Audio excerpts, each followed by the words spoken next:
One of the worst habits that I had was I put my girlfriend to bed, kissed her goodnight at like 10 o'clock, and then I played from 10 until 3, 4, 5 in the morning, and she probably had no idea. I started like getting worse grades, dropped out due to gaming.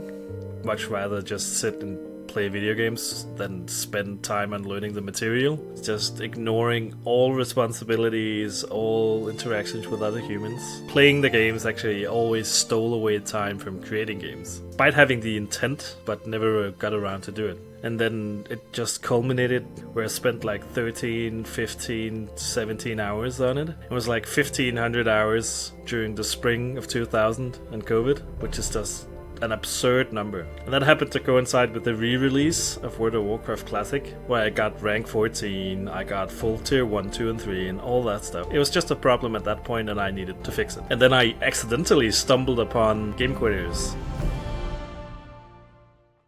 Jan, welcome to Game Quitters. Thank you. It's awesome to have you here. I'm really excited about this. This has been such an incredible journey we've gone on together, and I'm really excited to share that for everybody today. Yeah, absolutely. And where are you from? I am from Denmark. And at what age did you start playing video games? Oh, I got introduced to the first one probably at the age of 5, sitting on my father's lap, playing old school Sierra games. So that would be King's Quest and Leisure Suit Larry, Space Quest, all of those games. And it just slowly ramped up. So like 30 years, I think. You were playing for like 30 years, most of your life. Most of my life, yes. Okay, and how would you describe yourself as a gamer? I am a completionist at heart. So when I got an Xbox with achievements, I was hooked. So completing games, getting 100%, yeah, that was pretty intense. And then when World of Warcraft came with the achievements in Wrath of the Lich King, it kind of spun out of control from there. Mm. And so one interesting thing about you being 36 is that you've been able to see the evolution of games from, when they were like, when we were playing, I'm 35, so we're a similar age. So being able to see them from when they were like a lot more simple, kind of more focused on just like a story or experience, kind of a start and a finish, to now where they're much more evolved. And so just from your perspective, how have you seen games evolve over the last 30 years? And kind of how has your relationship with them changed in the types of games that you were playing? I mean, so the bigger companies tend to keep us hooked, and that's kind of the main draw, which is also why World of Warcraft kind of kept me hooked. But then we have indie games on the side trying to make old school games. But the bigger games always kind of stole my attention. Mainly mainly due to my addiction, I realized, like not a few months ago. So there's so many games that I actually wanted to play. Right. So it was like, for you being a completionist at heart, now there's an infinite number of games you can play, and that led to, I need to keep playing more and more and more. Yeah. I think I've had a subscription for Xbox Live Gold for 10 years, where I haven't even used it, just because it was available. Yeah. Okay. Yeah. And how many games do you think that you've played over the years? Maybe 15 at most. Which is kind of saddening because there's like 1,000 games released every single year. So, yeah, like heavy story-driven games that people say are really good. I've never played them and I wanted to, but I just kept on being pulled in by other games. Yeah. And when trying to quit World of Warcraft, Path of Exile came along, and then that kept me hooked. Yeah. And And what Counter-Strike as was it? well. What was it about Path of Exile for you?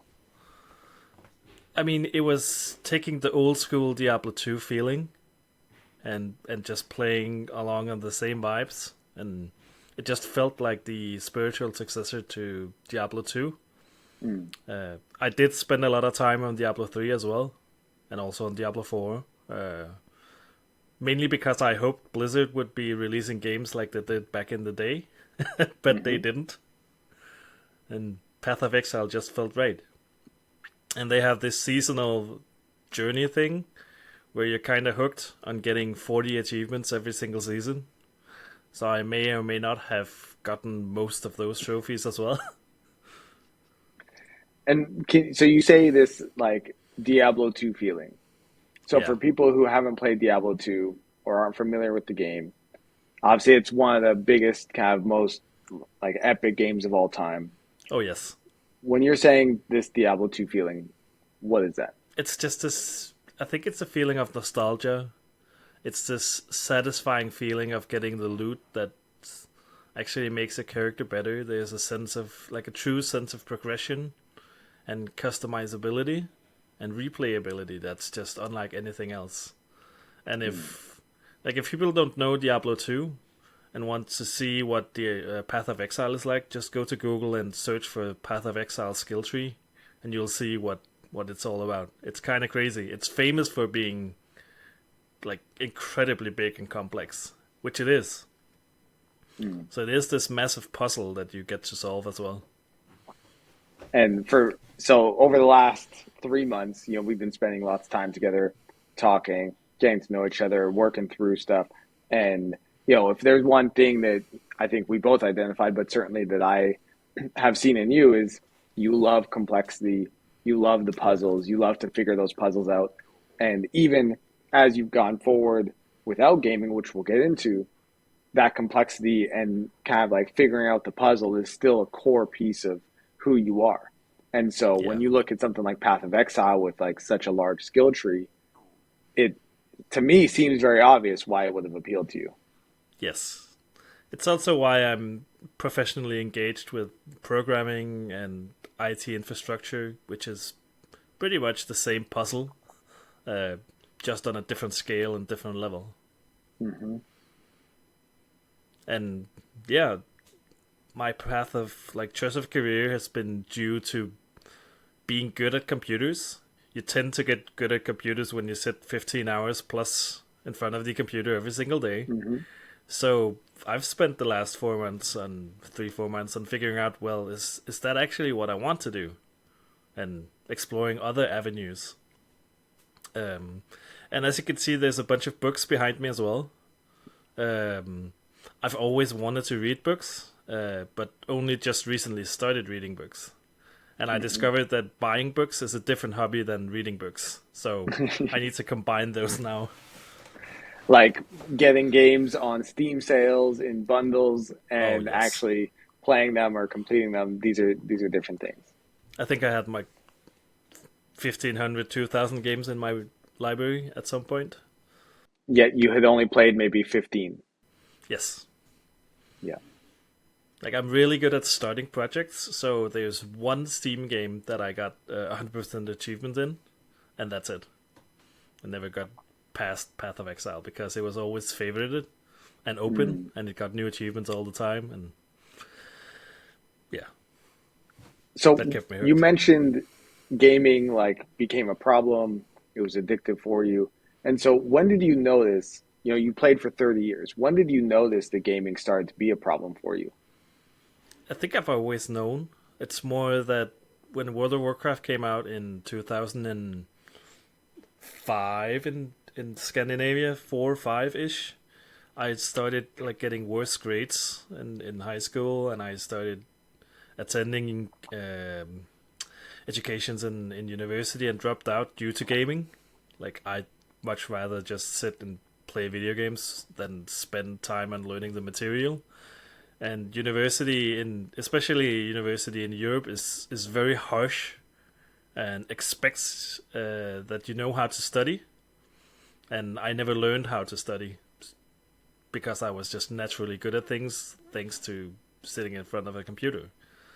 Mm. And then it just culminated like a year ago where I spent like 13, 15, 17 hours on it. And then when COVID hit, I happened to have a tracker installed on my computer that could count how many times I was online in games. It was like 1,500 hours during the spring of 2000 and COVID, Mm. which is just an absurd number. And that happened to coincide with the re-release of World of Warcraft Classic, where I got rank 14, I got full tier 1, 2, and 3, and all that stuff. And yeah, it was just a problem at that point, and I needed to fix it. Yeah. And then I accidentally stumbled upon Game Quitters and that questionnaire, and I filled it out. Almost got 10 out of 10, and then figured I need to do something about it. Amazing. And so for people who aren't familiar, so on gamequiz.com, on the homepage, there's a quiz that you can take, which asks 9 questions. And this helps you evaluate kind of the level of severity of a gaming issue. So based on the answers to your questions, you'll go into 3 different areas, either a casual gamer, a risky gamer, or a problematic gamer. And it'll give you some tips and strategies and information on how you can kind of take your level of severity and be able to go forward. I'm curious, when you were doing the quiz, there's 9 different questions. Right. Were there any particular kind of questions or areas that gaming was impacting you that stood out to you? Though it just kind of made me realize that, oh, I've done that as well, and oh yeah, Mm.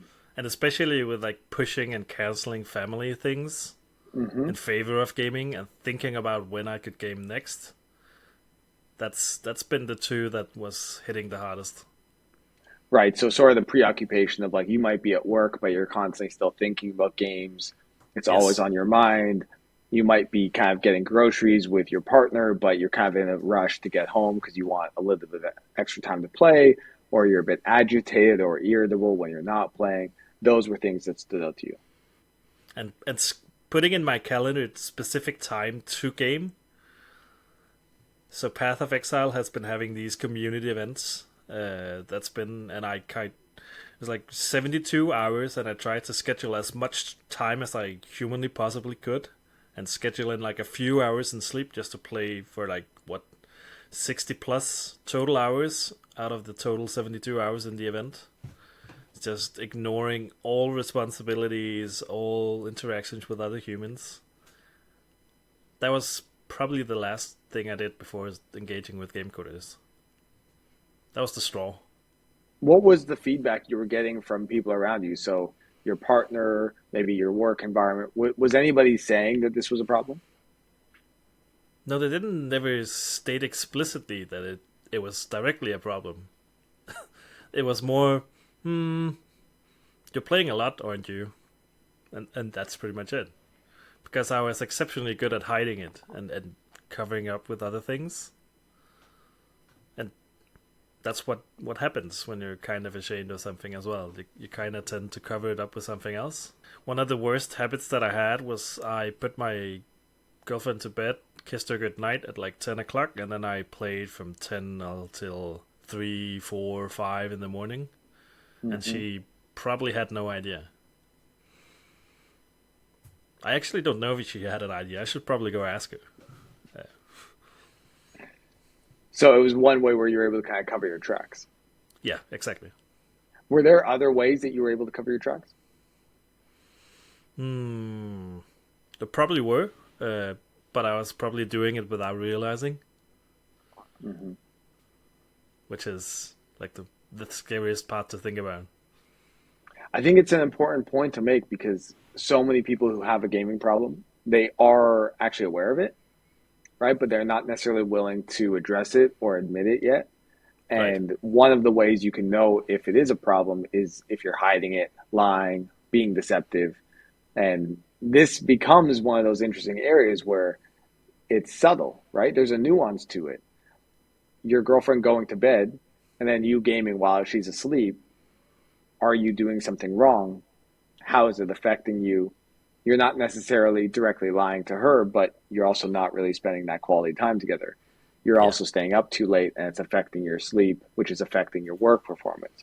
And so it is a decision you're making that you're kind of getting away with, but the intention of it isn't coming from the right place. Exactly. And what was it about games that you found to be so addictive that kept you hooked? Like the achievements were one thing, the completion part was another. Was there anything else that kind of kept you engaged? I mean, it's the act of actually like the preparation. So specifically for Path of Exile, there's a bunch of preparation work. Like it's such a complex game that third party tools exist to plan your character around and optimize your character, and that entire interaction between planning and then seeing if your plan works, that's just so addicting. Like in like they've done that remarkably well, and then the entire game is free as well, which is yeah. Then you end up spending money on skins and stash tabs and stuff like that instead, which is yeah.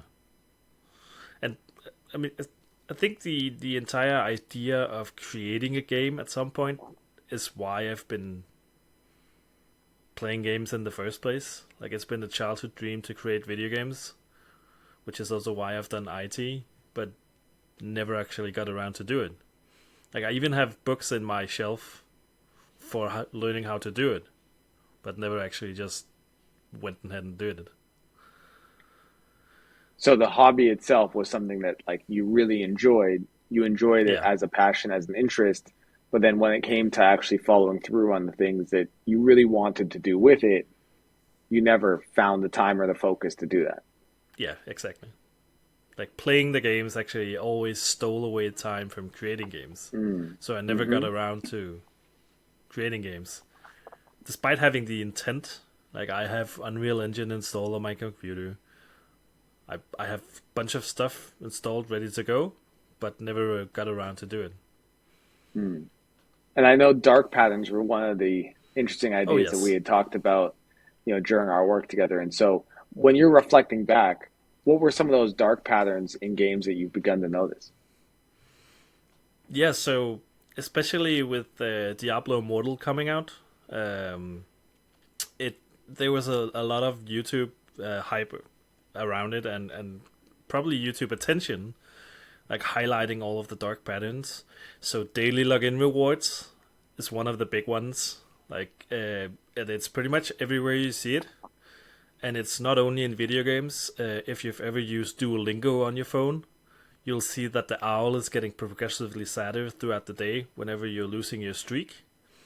And login streaks is also one of the worst ones.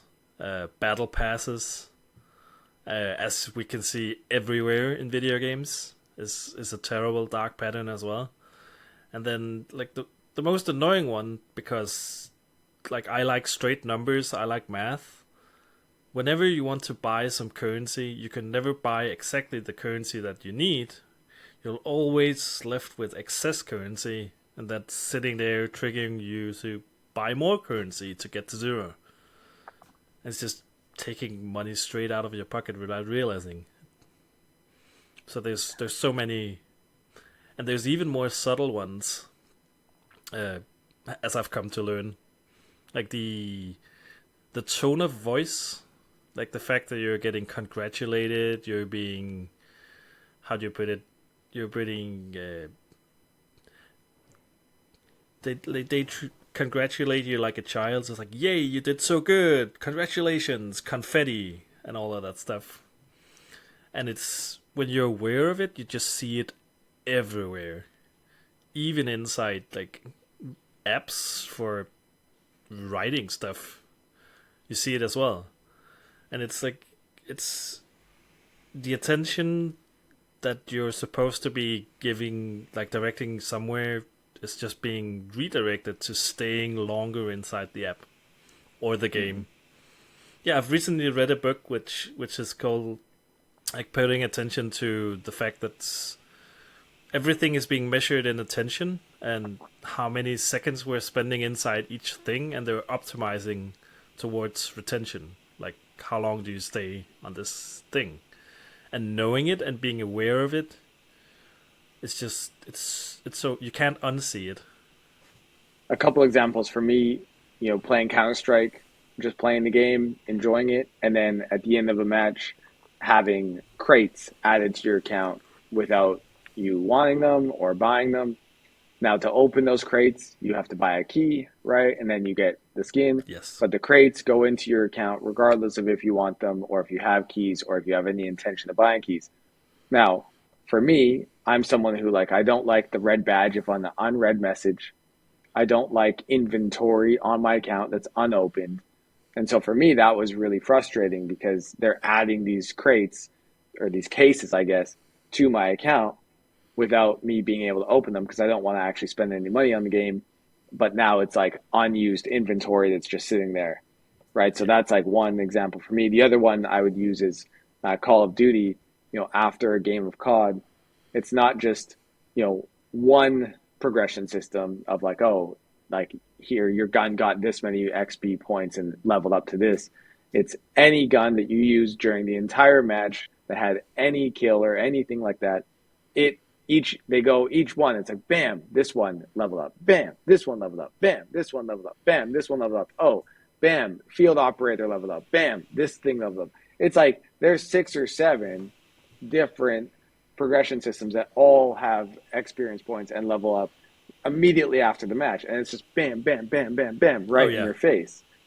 And for someone who likes leveling up or progression systems, that is like super motivating, but also super triggering, right? Yes. And it's also really bright and in your face. And that's all dopamine, dopamine, dopamine, dopamine, right? And so it's important to recognize that these systems are being designed because they end up influencing your behavior in the direction of what the game ultimately wants you to do, which is to play and to spend money, right? Yes. And that's how these patterns are developed. Absolutely. And the thing about the crates from Counter Strike is like the key is so dirt cheap. It's like I think it's what $2. Mm-hmm. But once they get you to spend any money of the game, it's like so much easier for them to convince you to use just a little bit more and a little bit more. And all of a sudden you find yourself having spent like $1,000 on skins. And then there's the gambling aspect of Counter Strike skins as well, where you could actually bet your skins on getting better skins. And yeah, it's this.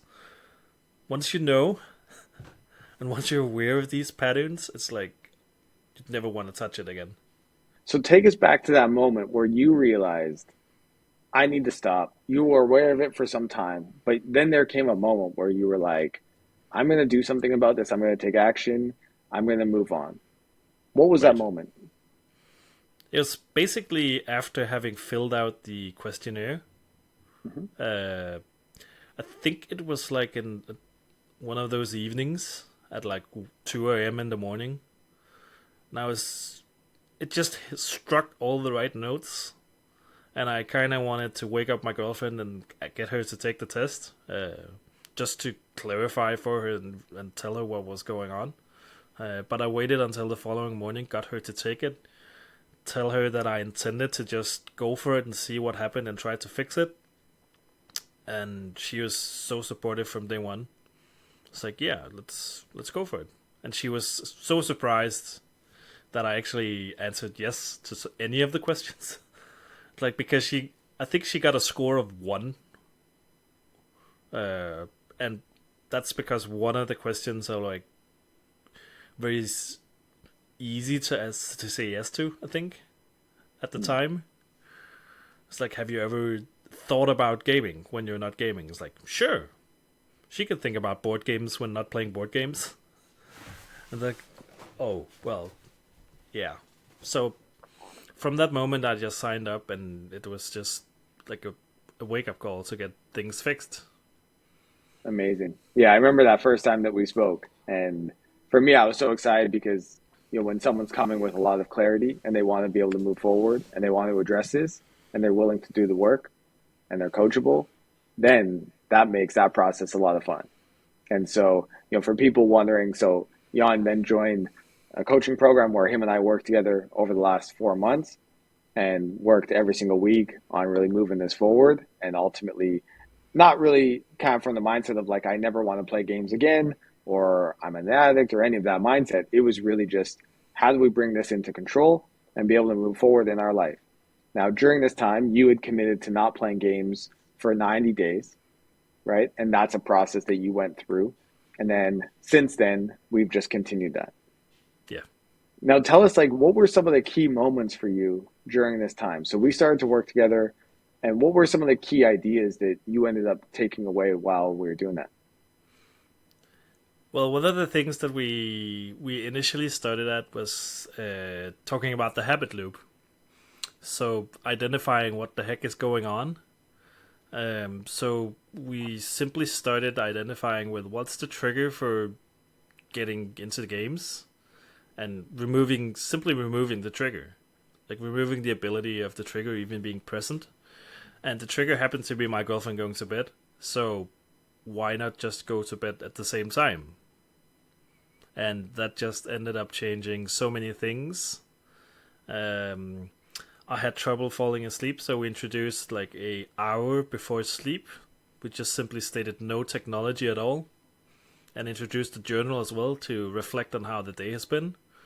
And those three things have just like impacted everything. And I realized how important sleep was. So I went from sleeping like 3, 4 hours feeling terrible into feeling incredible, getting 8, maybe 9 hours of sleep. And I've been I've been subscribing to like a band that measures my sleep, and I have graphs showing clearly how big a difference it is. So yeah, it's been like sleep has definitely been the biggest, and how that just affects everything else. Sleep truly is the foundation. It's amazing how I remember seeing the graph, and I'll put them up, where the week before you were gaming, normal routine, staying up late, and then the next week you had stopped, and it was like almost an immediate shift in the quality of sleep that you were getting. And then, just like you said, that then leads to everything. You perform better at work, you're able to focus, your work quality's better, your mood's better, you have more energy, your relationship is better because now you're going to bed together, and just every single area of your life starts to improve from there. Oh yeah, absolutely. Now, when you initially stopped gaming, did you experience withdrawal symptoms or any urges to play? Were there, like you mentioned, some triggers? Like, just what was Right. that experience like for you initially? It was incredibly difficult actually. Like thinking back, I'm so fortunate that I have pretty good networking equipment, so I could go in and I could specifically disable stuff. So stuff like Twitch, YouTube, Reddit got just entirely blocked from my computers fully, so I couldn't even access it if I wanted to. So that doesn't mean that my girlfriend, she could easily access it if she wanted to.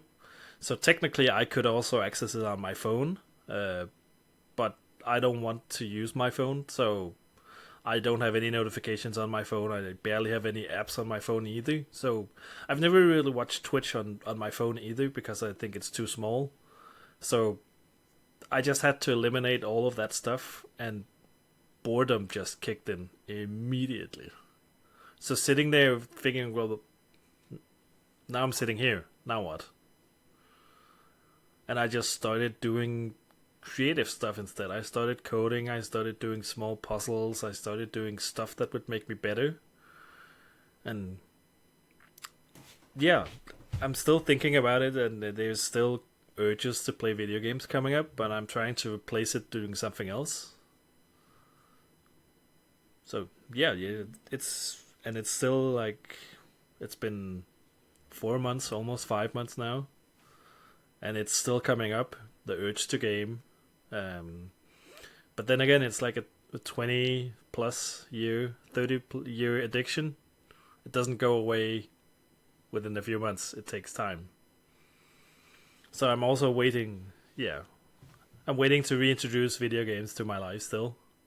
But I do want to reintroduce it, and I do want to experience the riveting stories of yeah all of the games that I've read about being so great.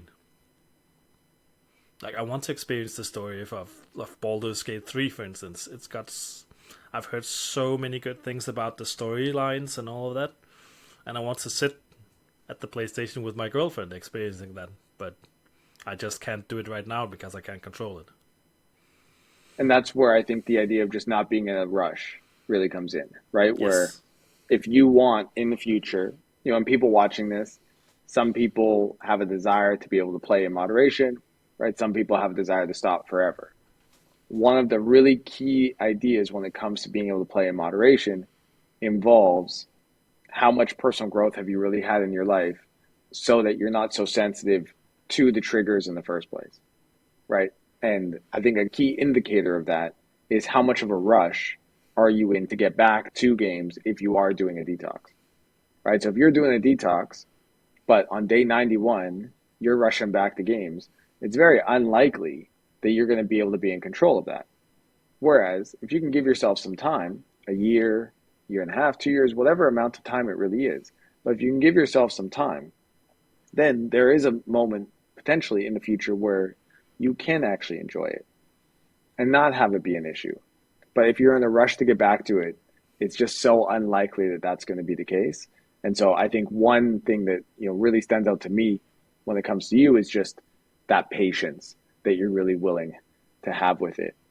Yeah. Now, I know it wasn't just kind of gaming, it was also doom scrolling was one of the issues that when you Yes. initially reached out to me, you were struggling with. And so, how has that transitioned since we started working together?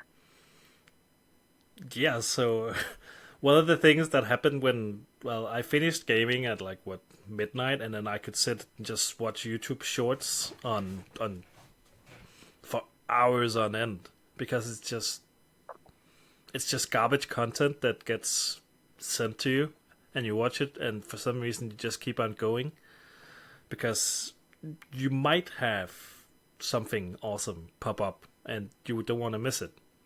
So I just had to like desensitize myself. Like I had to block the entire thing. So I installed plugins into my browsers. I That didn't work too well. I just removed entirely, blocked it in my networking equipment, and yeah, it was basically just doom scrolling replaced gaming, but it wasn't. That's not how I was supposed to be doing. I was supposed to removing that thing entirely and not replacing it with something just as destructive. Mm-hmm. So I've been practicing the like delaying the gratification like immensely because that's what happens with shorts. You just get your gratification immediately, and you get the like the splash of dopamine in it like immediately. So learning how to delay it has been pretty good. Yeah, Mm-hmm.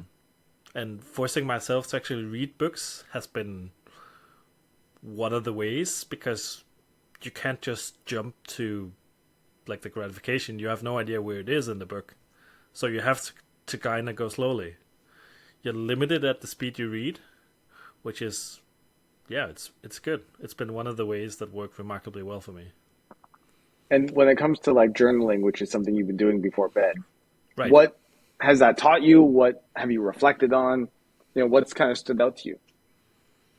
It's been yeah, it's just a way to just empty my brain, like going have a clean slate. So if there's anything that's been annoying me throughout the day, I've just put it into the journal, and then I went to bed, and I just was well, the head was empty. So that's been one of the things that I've used it for.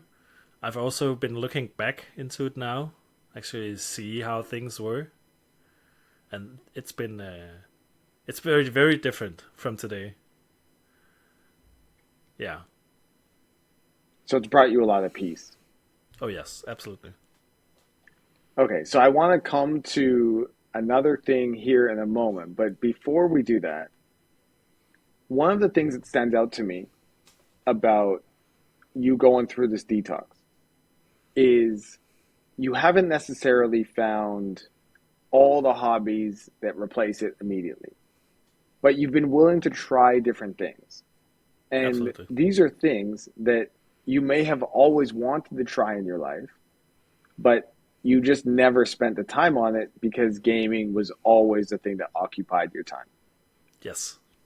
So, what are some of those things that you've been trying, that you've been enjoying, or kind of discovering that actually you really enjoy these things in your life that gaming just kind of always stood in the way? Yeah, so programming on has been like one of the major things that I wanted to do. Like I wanted to try to create my own side projects. And recently I've discovered that streaming your programming on Twitch is actually a thing. So I wanted to try that. And actually tried it for like 14 days. Until I realized that, well, it also involves putting yourself out there. And I like privacy. So I'm not that much into putting myself out there. And yeah, like reading books, getting more into music, um, rediscovering how great analog stuff actually is. So board games. Um, I've tried out a new system to take notes, which is involved like revolves around writing it on 4x6 index cards. Um, Getting an old school typewriter to write the notes with that. It's like, yeah, it's going back to the old way of doing things where things just happen very slowly. Has just been, yeah. I've really enjoyed just taking things a lot slower yeah, than video games today kind of force you to. Things are going so fast. Yeah. And it's not just in the game itself, it's in all your behavior outside the game. Right. So Yeah. everywhere when you're not gaming, you're in this rush because you want to get back so you can maximize how much time you play. Yeah. Then when you are playing, it's very fast, it's hyper stimulating, you're fully in a flow state. And then it's like you almost don't even want to sleep because you just want to be able to get up and keep playing more and more and more. And so you're always in the state of trying to move as quick as possible, which is actually quite stressful. Yeah. Whereas now, when you Absolutely. slow down and you're enjoying taking things slow, you're having a bit of tea and reflecting on your day in the journal before you go to bed, it gives you space to really actually decompress and relax and actually kind of process your life. And that is very, like, that relieves a lot of stress. Oh yeah. Absolutely. Like we have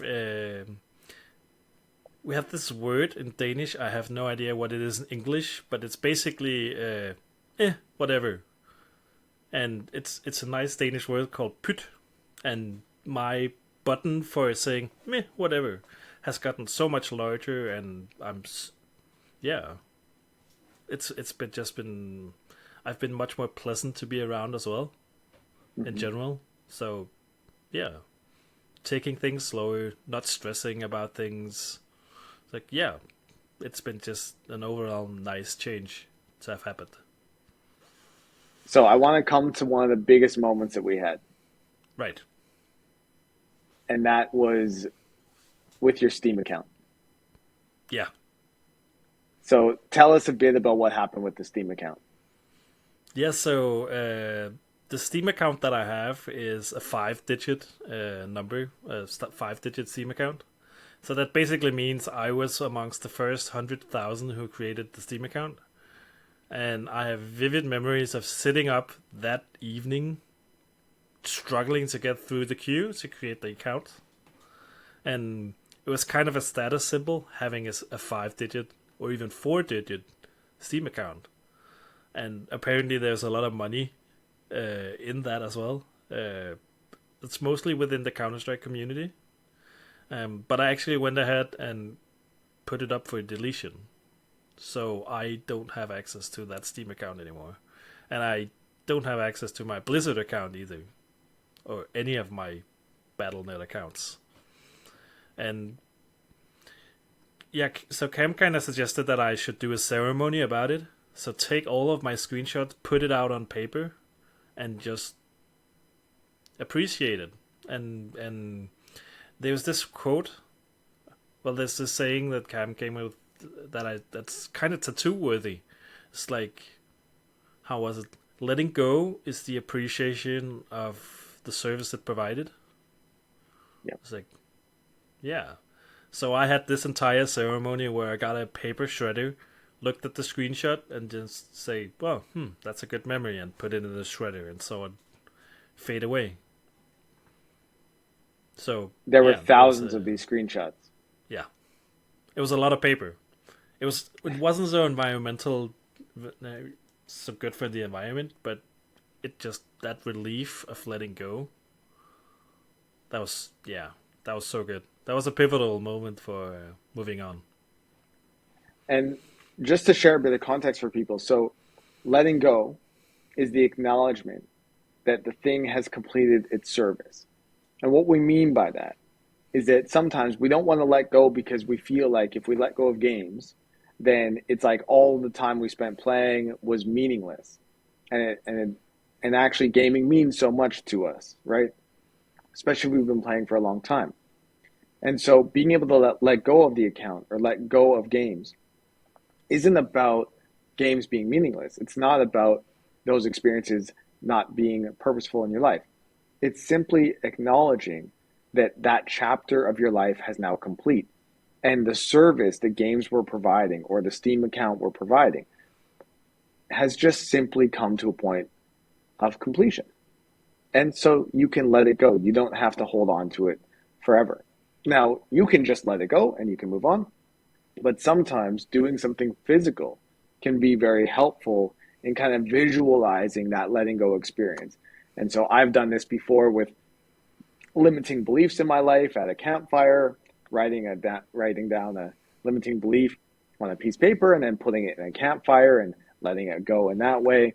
Here we had a shredder, so we had some screenshots, so we put kind of beliefs on the back of those and had a bit of a ceremony with the shredder. But it's just a way to be able to kind of visualize it and bring something tangible to more of an intangible experience. And so I know for me, when I got the message from you with a bit of the video of you actually shredding these screenshots, I know how cool that was. And I know how important that is to really be able to move forward, which then allows you to do it from a place of where it's sustainable. Yeah, Because if you're just resisting yourself not playing games, then you're focused on willpower. And over time, that's not really sustainable. Whereas if you're really coming to a place of acceptance, that this chapter of your life has just come to a point of completion and now you can move forward, right? yeah. Instead of holding on to it. And for the record, there's no archive of those screenshots anywhere. I made absolutely sure that there's no way to recreate any of it anywhere.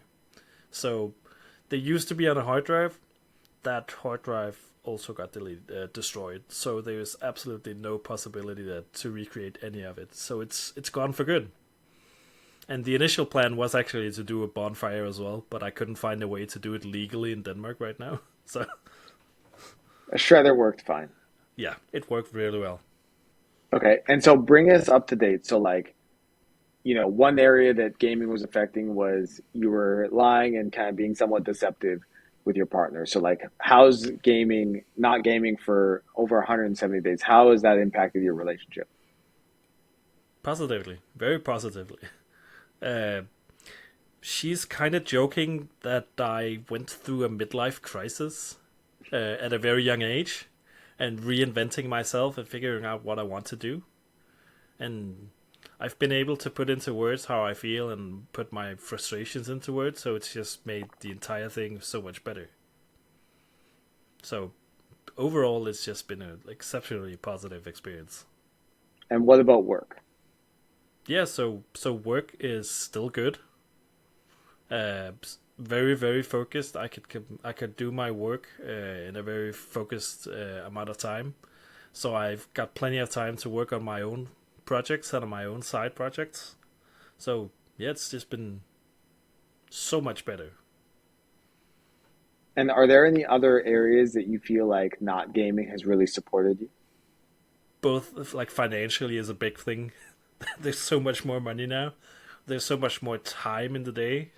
There's yeah, there's so much more of everything actually. And so one of the things that Cameras will pushed is physical activity. So I've been working out a lot more than I used to, and it just feels so much better in general as well. And food, and yeah, it's been all areas of life that's improved since stopping and putting focus on the things that's important. Amazing. So if you had one piece of advice for someone who's kind of on the fence, they're kind of thinking like, maybe I should stop, maybe I have a problem, but I'm not quite at a point of maybe doing a detox and stopping for a period of time or really letting go for good, what Mm. piece of advice would you have for them? Go to gamequitters.com and do the test. Just see where you score at the test and take it from there. It's a pretty good indication of where you're at, and you might be able to control it. Maybe you might, well, maybe you don't. Uh, but yeah, I was ready. I was ready to quit, and that's probably the biggest thing. Like it's your success is bound on wanting to actually make a change, and it might take. You might be ready now. You might be ready in a week. You might be ready in a month. There's nothing to lose. Jan, it's been such a pleasure, man. And I know for me, not just on the calls, but in the texts and all of it, it's been super fun. And I know, here one day soon, we're going to be in person together at some point, and we're going to be able to celebrate all the progress you've made together. And Yes. I just think you're such a great example of someone who came to a point where they knew they had a problem for some time, and they finally just realized like now is the time to make that change. And since then, the biggest thing that stands out to me is that you've been doing the work in order to really have this be transformative in your life. Yeah. And for me, it's just been such an honor and such a joy to witness this journey for you over the last 4 months. And I can't wait to see where it continues to go from here. So I'm super proud of you. And I think that you're just such a great example for others. And I'm really excited for them to be able to experience some of your energy today. So thank you Yeah. for being here. Thank you for all the work that you did. And thanks for sharing with Game Quitters. Yeah. Thank you.